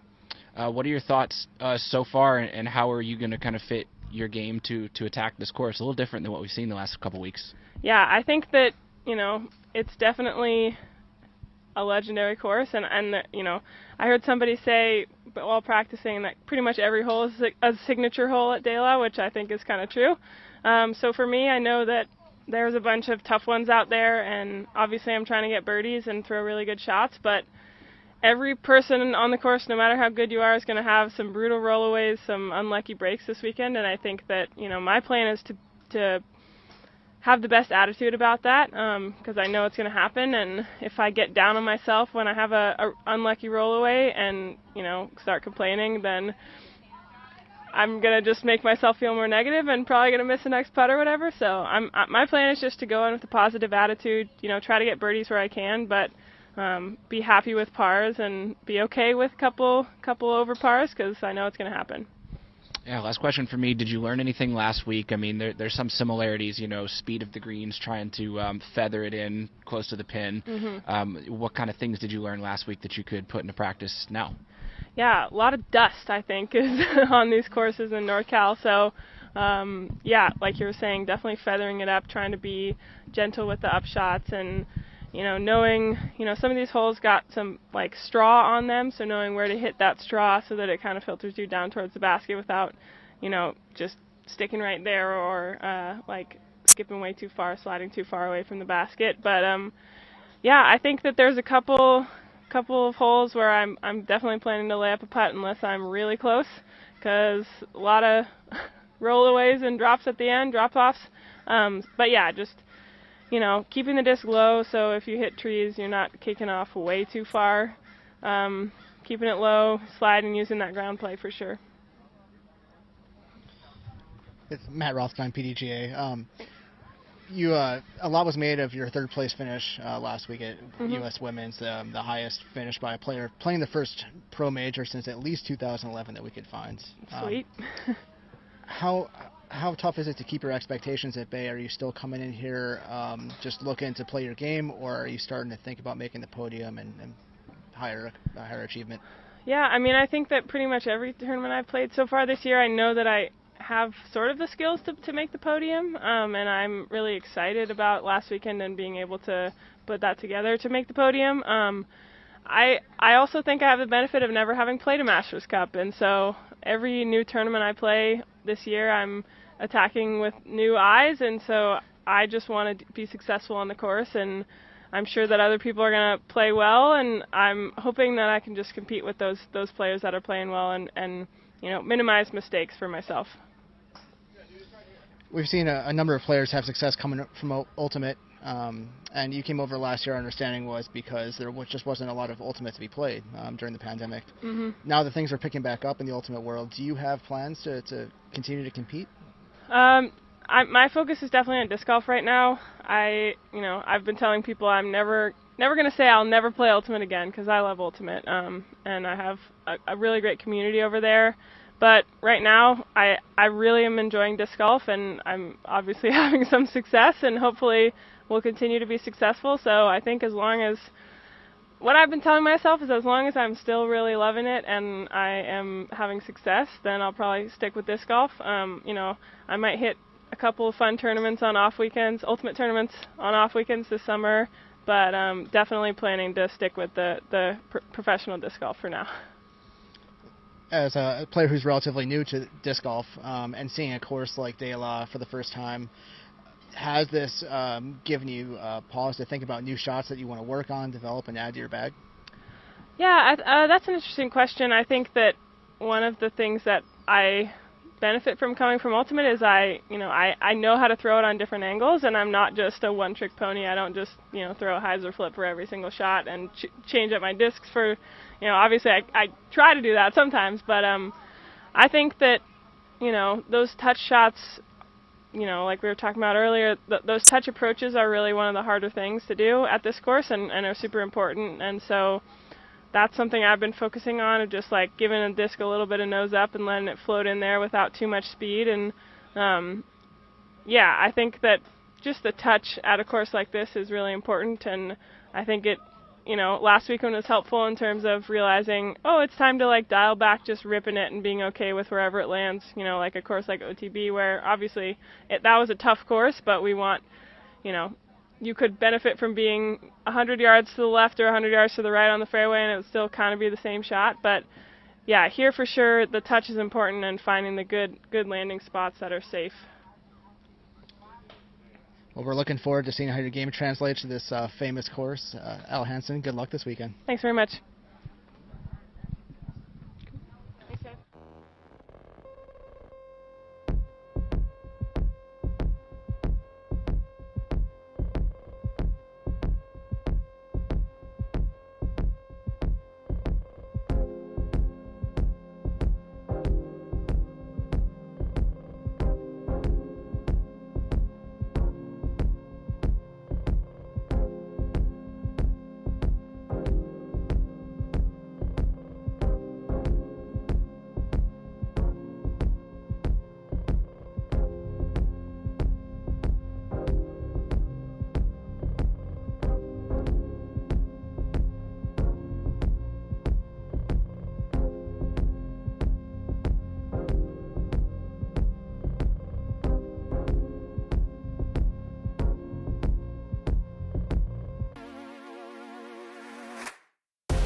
I'm not letting Texas claim him yet. It's NorCal's own Gregg Barsby back in the cruise. How you feeling, man? Man, a little tired after that skins match we just played, but it's good. Weather's perfect. It's not raining. All right, I won't ask for any spoilers here, but you're somebody who knows this De La Viega course extremely well, who has the kind of game that I think a lot of people are going to have you in their fantasy picks this weekend. How's the game right now for this course? Has it changed over the years? Break it down. Yeah, The course has kind of migrated some gaps. It's a different course than when I won on in 2009. A couple gaps are different. I'll be throwing a lot of similar shots, just maybe at a different height. There's a couple branches that are in, or maybe a couple that fell. I'll be throwing the big over the top. I think it is on old hole 15. I don't know what. They're playing a different layout, so yeah, I'm throwing the disc pretty well. You know, pick my lines, not make mistakes, and get the putter hot. You know, I missed a couple putts today, and it hopefully will be a great motivator for me, because I was not a happy camper, but I ate some food. I'm good now. 2009, man. I mean, talk about the difference, and it's such a long time ago, but just to have that feeling on this course and kind of see where the game has grown and all that. Yeah, break it down, man. You're the champ from 09. That was a long time ago, yeah. It's just a different crew of guys, I think. You know, it's a different vibe. You've got a lot of other stuff going on, but I'm happy that we're back at De La. As much as I like the golf course out here, I think that this weekend's going to be a real test to a lot of the guys that have been on tour for a couple years.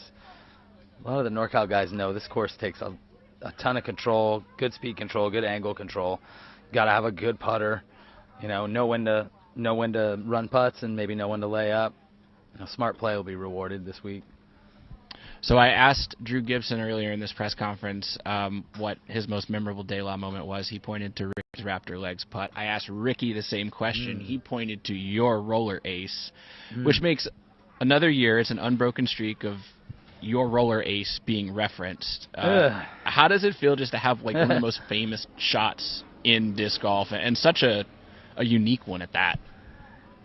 Yeah, it's crazy. They finally put it on the T sign. Yeah, but I think they could do a better job with the story. I think, you know, with Climo there, it was Nate's birthday. He had never won the Masters Cup. There was just this energy. Nico, who was, I think, Player of the Year in 09, playing really well, beating everybody anywhere. That was just a crazy, crazy day. And I don't even know how to describe that shot to people. You know, I don't really know how to describe what transpired after it. 15 holes later, Nate aced a blind shot. It's one of the most legendary disc golf rounds I think that's ever been played. You know, it's a good memory, but time moves on. I've got to play this week, so I just want to work on my putter. You know, I putted really well when I won in 09. Made a lot of, you know, clutch outs and made good par putts. So that's really what it's about here. Good scramble game. Yeah, this will be my last question. In order for Gregg Barsby to win, you have to do blank. You may have started to answer it right there. Yeah. You know, smart decisions with the discs off the tee pad. You can make mistakes out here and still get into good positions. And positions you can score. So I'm a little shaky on a couple of discs that I'm going to use on certain holes. Ultimately, it comes down to making good decisions, not taking bogeys. And then if the putter gets warm, my game will come alive. I know that for sure. So just got to hit putts. Putting just lifts my spirit when I make them. So tomorrow's a new day. I'm looking forward to attacking it. Hey, Greg. Chris with Gatekeeper Media. A couple questions. Hey, explain the difference between 09 Greg at De La and 2021 Greg. I was throwing a different set of discs. I was back in my Discraft days. So I was throwing the Force. Now I'm throwing the Scorpius. Right? But anything overstable will do. I don't... obviously I'm sponsored by Innova, so I'll prop their disc, but I think that's the biggest one. I had a good set of discs when I won in 09. Still have a good set now, but like I said, just a couple sketchy holes that I'm not too sure which one I want to pick, If it gets a little breezy out here, that can change things going up and down the hills. I think this course is an incredible challenge. That's why it's one of the toughest tournaments to win, Mm-hmm. It's a really, really hard tournament to win. You won Worlds on a venue that was tightly wooded with some open holes. Utah is going to be very similar as well. Yeah. De La being one of the wooded. We haven't really been in the woods since Texas. How important is this course for preparation for Worlds for you? It's good. It's just giving me you have to have that. It's not a distance game out here. You got to have the control. So open hyzers are one thing. I think most everybody out here can do that. Can you throw power shots on the right angles and whatnot? I think it'll be good practice for that. But we're down here at sea level, so I think all my discs will probably change, or at least most of them. But tight wooded lines, just, this is a shooter's course, and hopefully it'll be like that at Worlds too. Cool. Thank you. Yeah. Hey, Greg. Hayden with the PDGA. Hey, Hayden. What's the vibe when you pull up to this place every time? It's always an epic round at De La. You know, something's going to happen. It doesn't matter who you're playing with. You could be playing a casual round or, you know, the biggest round of your life. It's always an epic round at De La Viega. Upper De La, at least. Nice. You talked about the good moments. What's the worst De La experience you've ever had out here, if you can recall? I know you try to forget those things, but I know. where did it just hurt the most? Oh, I don't know if I've ever. Yeah. How did I forget that one? World Championships. I took an 8. I think I was on the chase card at the Worlds. I think it was 2011. I get that in Charlotte 2012 mixed up. I took an 8 there coming down the stretch of the second round. I think I was only, a handful back. I still had a good chance, and that one just kind of there it went. So. What kind of lesson do you learn from that, though, about this style of golf and bouncing back and moving on? It's any given day out here. You're going to have good rounds or good kicks. You could have good shots and bad kicks. You can have bad shots with good kicks, bad shots with bad kicks. So make smart decisions. Don't make big mistakes. And I think with all of that said, I have, a great amount of experience on this course since I was really young. So nice. I expect myself to go low and do well this week. Winning will come down to the putter. Nice. How important is it to have a style of course like this on the tour in mixing with the way that the game is evolving and changed a little bit? So how important is it to come back to a place like De La where disc golf was born down the street and it's a little different than it looks in other places? Yeah. I think it's really important to have courses like this just because you've got young guys that don't know where this game started and they don't understand the kind of control that these older gentlemen have and had because the discs have migrated so much. So looking forward to put my game in action. There's going to be some old schoolers that'll be in the mix this week, I think. All right, Greg, we know you will, but have fun out there this weekend, and we'll see you. All right, appreciate you guys. Thanks, Greg. Yeah.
Once again, back in the cruise, we got the local, Matt Bell. How good does it feel to be home?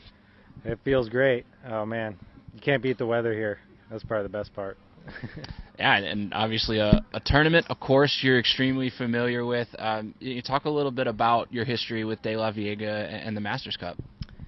Yeah, De La Viega is the first place I ever played disc golf back in late 2009, and I couldn't stay away. I came up and played it every day after the first day for years, and then 2011 was when I joined the PDGA and played the Masters Cup in intermediate and took an 8 on my second hole, but then won by 2. So I was pretty hooked on competing at that point. And then, worked my way up to play in the Open Division. And I've played a handful of Masters Cups now and had a good run at it last year. But front 9, the final round, kind of kept me out of it. I mean, you definitely had the crowd behind you. I can remember that like it was yesterday, even though it was 2 years ago at this point. Yeah. You know, Nate Doss has always said that this course really shaped his game, kind of having that similar story of being his home track. How true do you find that for your own game? Did this place kind of make the Matt Bell that we see on tour these days? Absolutely, I think so. Just the way I work the discs, I try and keep them really straight and try and throw, more of like low lines that are straight, which is kind of what you need to do out at De La. And then being able to putt from anywhere with obstruction is also a big key out there to success. So what do people get from your local perspective? Like, what do people get the most right when they compete out here, and what just mistake do you see people making constantly? They're like, I know better than that. I think distance control is a big factor. You'll see the people that are scoring well are doing that correctly versus just trying to wing one down there and hopefully it sits. Oftentimes you'll see if you don't have the distance control right out here, you'll end up too long. That could put you in real trouble out there with the trees and the canyons we got. So I think distance control is probably the most important. Awesome. The last question for me, like you said, you performed extremely well at the 2019 version of this event. A lot of good vibes go to the winner of the Masters Cup. What's it going to take to kind of propel you from the lead card to hoisting the trophy at the end of this weekend? There's a local's never won it, which is that's kind of I feel the weight of that on my shoulders, especially after being so close last year and just having so much support from the locals. That's definitely a cloud over the head. So I just got to kind of try and rise above that fact and stay comfortable out there and see what happens. Chris with Gatekeeper Media, I have a couple questions as well. Firstly, can you go back to that time in 2009 when you first walked up to the course? Like, what was the vibe like? There's so much history at this course. What was it like being a fresh face walking to something that was so, I don't know, strong in the roots of our sport?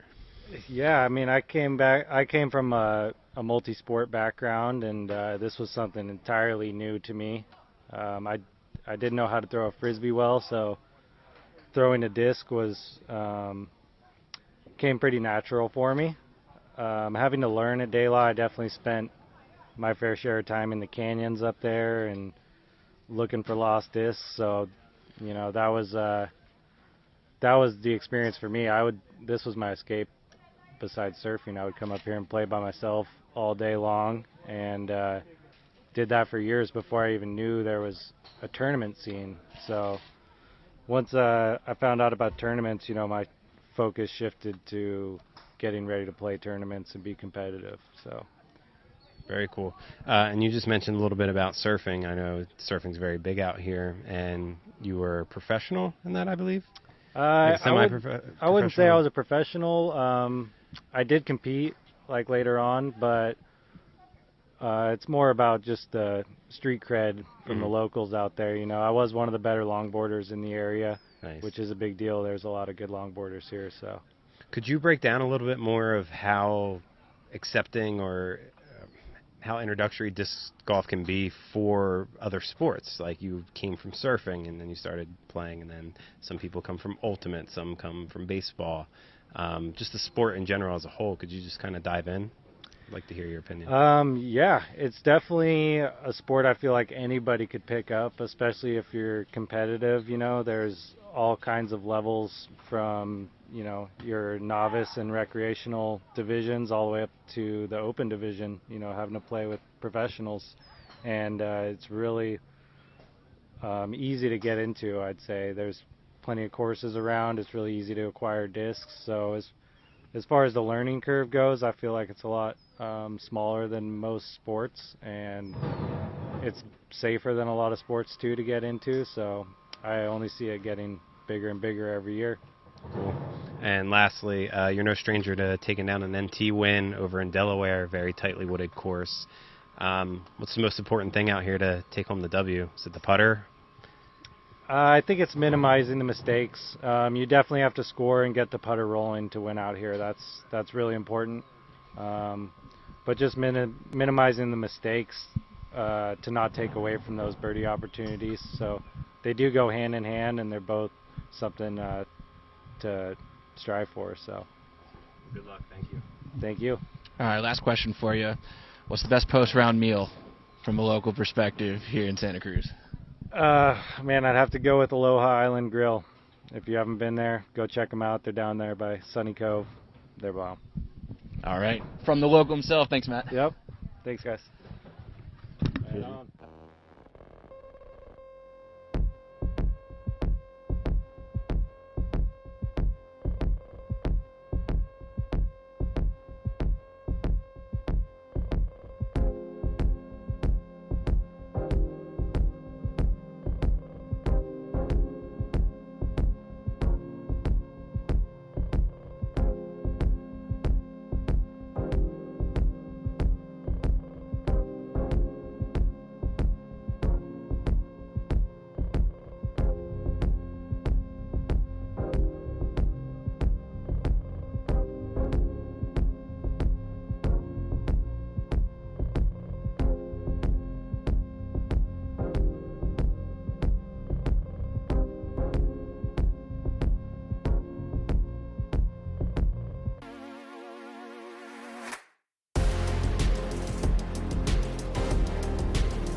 All right, here in the cruise with Missy Gannon. How is your De La Viega Santa Cruz experience going so far this week? Really awesome. I mean, it's such a cool place, and it's been a while since I've been to the ocean, so it's been nice to hang out on the beach a little bit, and it's my first time competing here, so it's been fun to see the town and see the course in a more competitive environment. Okay, well, I'm sure you've probably seen video coverage or tournament coverage of some kind of this tournament. You're competing on it with fresh eyes, what's different? What's the same from watching it online? Yeah, I did come out here a few years ago for a wedding, and I made a point of it to go up to De La Viega and at least play it casually. That was a long time ago, so I'm a different player. So coming back here, it's been nice to see the holes and see what I'm doing now and see what I can do differently. And so yeah, it's been great. I mean, there's a lot of hills and a lot of fast greens, so it's been fun, working on those finesse shots and working on my angles. What kind of stands out to you right now is like, these are the priorities that I need to keep in order if I want to finish well this weekend? Yeah, I think there are a lot of holes that par is gonna be just fine, especially on some of those first few holes that are really uphill. I just simply can't reach them, but as long as I don't, have any crazy rollaways or try to do anything outside of my comfort zone, I think that, yeah, just minimizing those, those dumb mistakes and getting your pars and being okay with it, and then, trying to capitalize on some of those shorter holes for your birdies. A lot is made about speed control into the greens, throwing slower when you can. We got a little taste of that last weekend at U.S. Women's. Do you feel like, with the practice rounds that you have seen, do you feel like last weekend up in the Sacramento area helped, or not really? Yeah, actually, I was just talking with Tom, my caddy, and we were kind of talking about similarities between, what we saw last week at U.S. Women's and then what we saw here. There are some fast greens, and you're gonna get some skips, or if you kind of throw, you almost have to, if you want to just throw a nice layup shot, you almost have to hit the ground a little earlier, and you're gonna get that skid up to the basket. So just having those things in mind and just being prepared for those types of reactions off the ground, yeah, kind of definitely are similar to what we saw last week. Chris with Gatekeeper Media. I have a couple questions. With the course, or with the tournament with the rounds being more than 18 holes, how do you go about that? Do you prep different? Is your round different? Do you bring any more snacks? What does that look like for you with the extra holes? Yeah, honestly, I didn't really realize it. I did know that there were more than 18 holes, but I guess some of the holes are short enough where you kind of fly through them. This course plays really quickly, at least in practice it did, and so luckily it didn't feel like that much longer than we normally play. But yeah, I definitely have to have the snacks, definitely have the bigger water bottle, and yeah, just making sure you're aware of whether or not you need a snack or if your energy is starting to get low. So, yeah. Awesome. One last question. So you finish up your final practice round. What does the day in the life look for you between your final practice round and when you tee off for round one? Yeah, well, I'm going to go relax. Got to do some food shopping for the weekend and do a couple of other errands. But, yeah, just chilling, walking down to the ocean, and maybe we'll check out the boardwalk or something like that, but maybe do a little touristy things, but really just sort of just hang out, relax, and get my mind and body ready for tomorrow. Enjoy the weather, right? Yeah. Beautiful. Thank you. No problem. Just a couple questions to finish up. You don't want to overlook an event, obviously, but with Worlds in such close proximity, it's hard to not think about it. Are you looking for anything specific this weekend outside of the way you finish this tournament? Are you looking for cues from your putter, off the tee, anything like that to kind of prep for the next major? Yeah, I haven't actually even played the Utah courses, so I don't even really know how they compare or if I can draw any, comparisons between the two. But I take every tournament, as itself, and I don't really think too far ahead. I'm definitely thinking about getting a massage and maybe doing a little chiropractic, work or something, just get my body a little bit, I don't know, I can kind of feel the fatigue, setting in, having so many events back to back to back. So it'll be nice. I have the week off before Worlds to kind of reset for that. But yeah, no, I'm just looking forward to trying out this course for the first time competitively, and just managing my expectations, and then I'll think about Worlds when it comes. But yeah, just I don't really know how this will help me, in Worlds, because I don't know what they how they compare.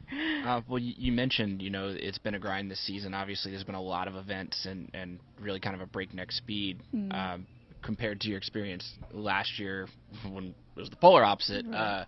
What are your kind of thoughts on the state of just touring week in and week out? What are some of the things you've learned this year about managing that fatigue? Yeah, I realize that taking breaks is fine. Like we get to town and I don't have to just jump right into a practice round. Some people do. I just realize that I'm okay taking a day off, whether that be the first, the day right after we get into town, or, maybe I took off yesterday, but I played the day before and I played today. So just taking those breaks and just making sure that I have enough, mental notes about each hole, and just feeling like, any problem holes I've figured out, and I've really tried to make sure I've dissected those particular holes, and just taking breaks and actually taking care of your body, rolling it out or stretching and yoga and stuff like that, and just I think other than preparing on the course, it's even more important just to make sure that your body is rested and ready to go.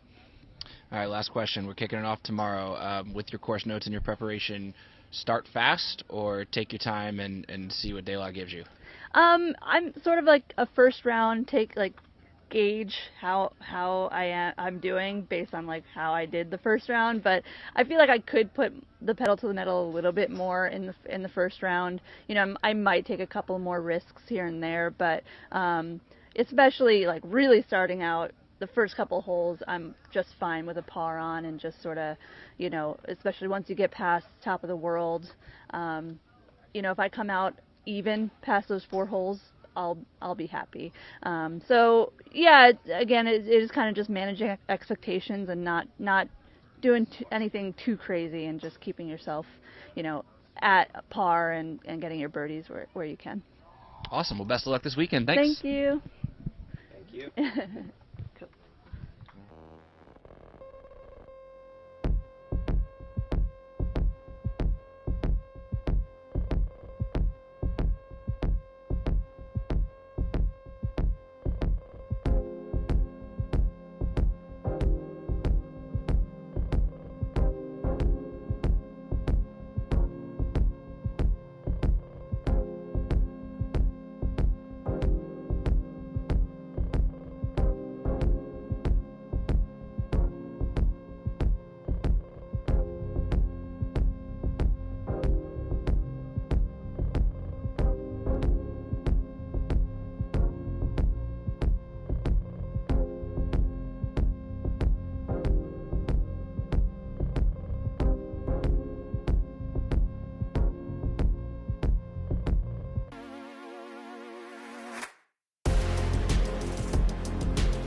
And finally, our afternoon in the cruise will conclude with Jeff Spring, CEO and Tour Director of the Disc Golf Pro Tour.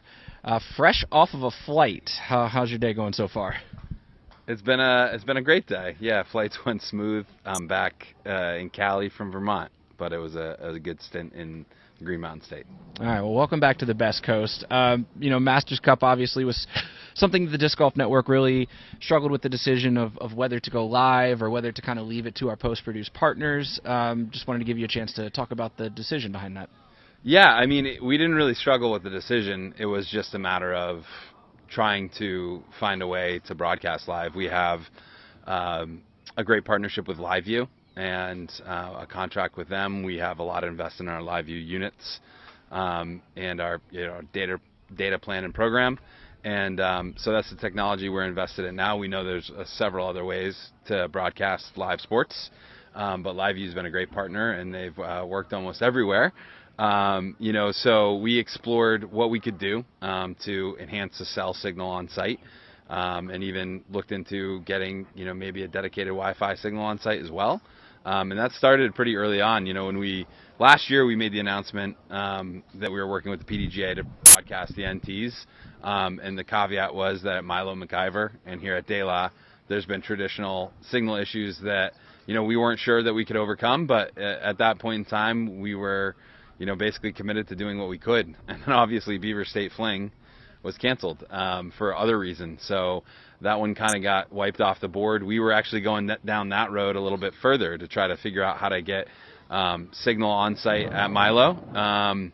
But when that one petered out, we changed our attention. We were already working with Verizon and AT&T as well as LiveView to find some solutions. And as we got closer and closer, we got to the date. We also got closer to a solution, and it came down to the last few weeks of actually implementing some of the testing that we've been trying to strategize and work on with Verizon. It turns out I sent Sam all over the place a bunch of times to do a lot of meetings with Verizon, a lot of signal testing with LiveView equipment, and while we were confident we could broadcast a few holes successfully, the overall area of the course was just not going to cut it. And I think a couple holes, while that would have been nice, it just would not have lived up to the standard that we're trying to set at this point in time. So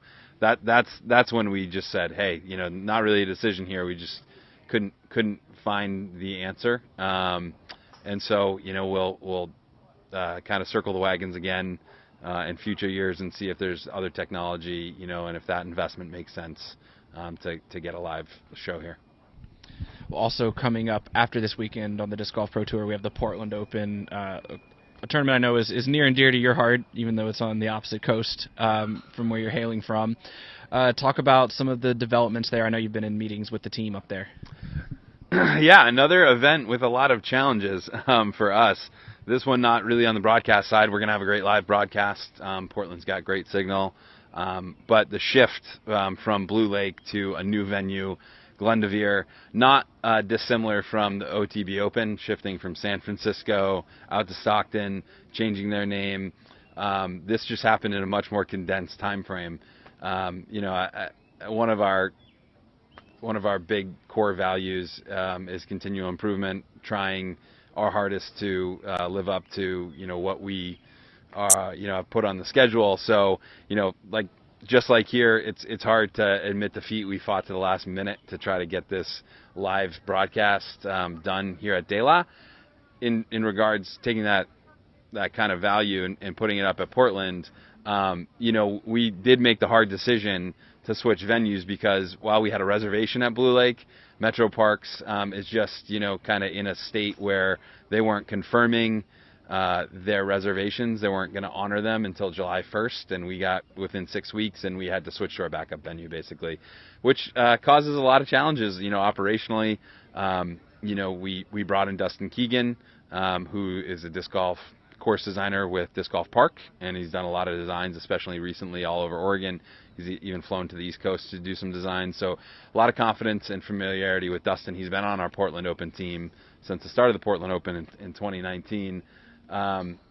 So we're excited about that, but it just brings like a cascade of like challenges, like shifting a venue, setting up the course, kind of putting all of our energy and attention not on necessarily like fundraising, sponsorships, and organization of like a fun schedule, but just like executing the event. So we're going bare bones. We don't want to take something off the schedule.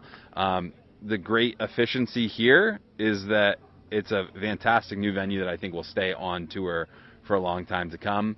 It is at Glendevere Golf Club, so it's a golf course, but similar to OTB, I think we're going to get a lot of feedback that this has a lot of a disc golf feel to a ball golf course. Yeah, that was going to be my next question, is kind of give just a little preview for anybody watching of what to expect next week at Glendevere.